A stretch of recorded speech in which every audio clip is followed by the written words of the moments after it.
नमस्ते मित्रों, आऊँगा कैलाश एक्स सरपंच जम्मू कश्मीर यूटी दे उधमपुर जिले की तहसील पंचायत थमा। और इस वेले मित्रों मैं अपनी पंचायत सुमन दे वार्ड नंबर 6 पैड़ियां पर आए दा है। और ये मेरे कन्ने बैठे दे मेरे ताया और श्री कृष्ण चंद और ते मित्रों तुसें दसां कि ये एक बड़े गै जबरदस्त सोशल वर्कर रहे, बड़े जबरदस्त जमींदार रहे और एक अच्छे गायक भी है।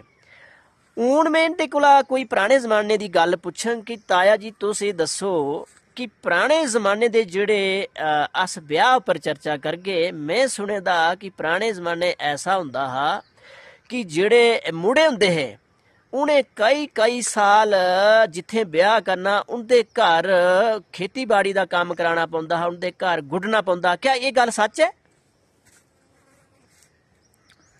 ये महाराज बिल्कुल सच है।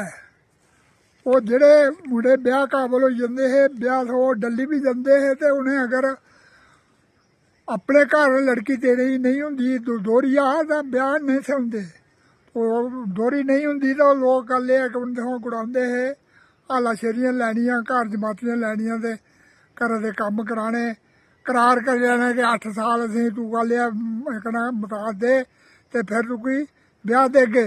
8 साल गुड़ाई ने भी कई मुकरी जाते महाराज, ब्याह बड़े मुश्किल होंगे है। देखो ये है साढ़े ताया हुंदा आखना कि वाकई एक बड़ा जबरदस्त और बड़ा मुश्किल टाइम था वो।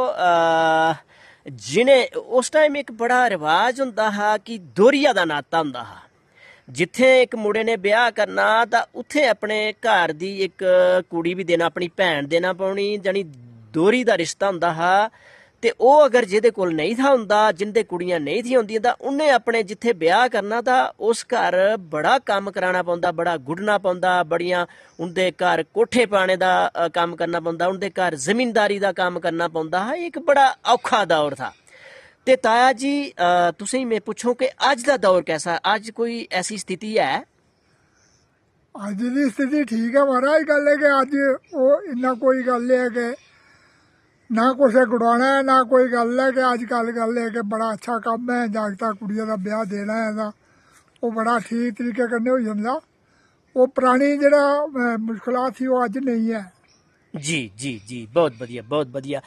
ते ताया जी तुस दसो कि उस वेले ब्याह करते वेले जेड़े जागत जंदे हे ब्याह करने वो केह् लिबास हुंदा हा? मतलब अजकल ते पैंट कमीचां शेरवानी पांदे, उस वेले केह् रिवाज हुंदा हा? उस वेल्ले महाराज खिलका कुर्ता हुंदा हा ते गल एह् कि पजामा लाना ते ब्याह होई जंदे ते 3 दिन उ'ऐ रौंह्दा हा। ते अजकल गल एह् कि महाराज रवाज जेह्ड़े नमें नमें चले दे, अजकल 6 पोशाकां तां ध्याड़ियां बदलदियां न बच्चे।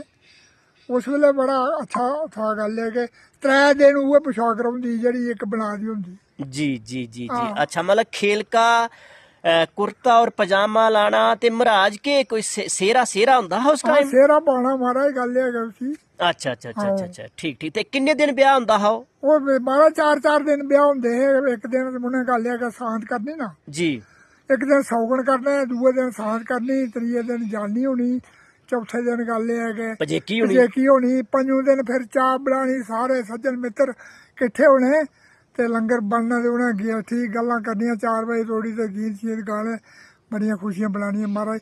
5 दिन भी होंदा हा, 4 भी होंदा हा। क्या बात है, क्या बात है। वो टाइम था ये बड़ी सुशील दुनिया थी। गल एह् उसले बनके चनके ते कोई रौला रप्पा नहीं था। रौला रप्पा कि नहीं था कि जेह्ड़ा नशा हा ये बड़ा घट्ट था उस वेल्ले जी। ते नशे हों जेह्ड़े बचदे ते ओह् गल है कि बड़े अच्छे रौंह्दे। बढ़िया बढ़िया। ये जड़ियां लड़ाइयां पढ़ाइयां इस गल्ला नहीं थी होंदियां उस टाइम कि उसले नशा नहीं था हुंदा, शराबां नहीं थी होंदियां। ते किश लोग ऐसे हुंदे जनाब, किश नहीं मैक्सीमम में तुसें दस्सां कि 90% लोग ऐसे हुंदे जेड़े सूफी जिन्हें जिसले शराब नहीं पीती हुंदी इसलिए बहुत अच्छे हुंदे, बहुत अच्छा नेचर। लेकिन जिसले वो शराब पी उड़दे फिर उ'नेंगी कोई पता नहीं लगदा कि अस कुत्थे आं, अस कोह्दे कन्नै गलाए करदे आं जां केह् करे करदे, अस कुसै की गलत मंदा आखे करदे। दूए दिन उ'नेंगी जिसले सूफी हुंदे शराब उत्ती उ'नेंगी पुच्छो कि तुसें केह् कीता हा, वो आखदे ना जी असेंगी कोई पता गै नहीं है, असें कोई किश नहीं कीता। तो ये गल है, ये है साढ़े ताया हुंदा आखना कि उस टाइम दा केह् रीति रिवाज हुंदा हा। ये असें चर्चा कीती ब्याह पर। ते मित्रों इस स्टोरी च इन्ना गै, ते मिलदे आं अगली स्टोरी च। जय हिंद।